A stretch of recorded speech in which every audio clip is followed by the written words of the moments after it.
Tonight, reports of a stunning new kind of crime, and this evening, American taxpayers paying for it. Law enforcement across the country falling victim to people breaking into their computers, holding sensitive information hostage, and forcing the police to pay. But who's really paying for this? It is your money tonight, and here's ABC's Lindsay Davis.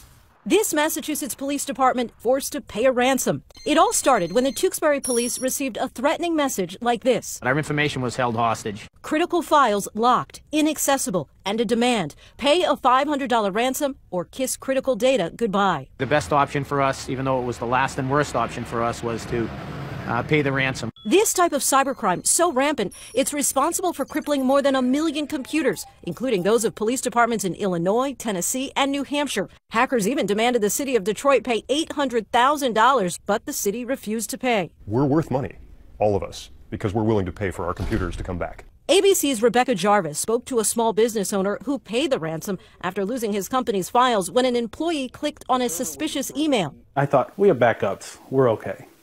Yeah, it wasn't the case. Back in Tewksbury, the chief, who assured us none of the files were leaked, says they called the state police, FBI, even Homeland Security. No one could crack the code, forcing them to turn over taxpayer dollars to the criminals. That's your money. Lindsay Davis, ABC News, New York.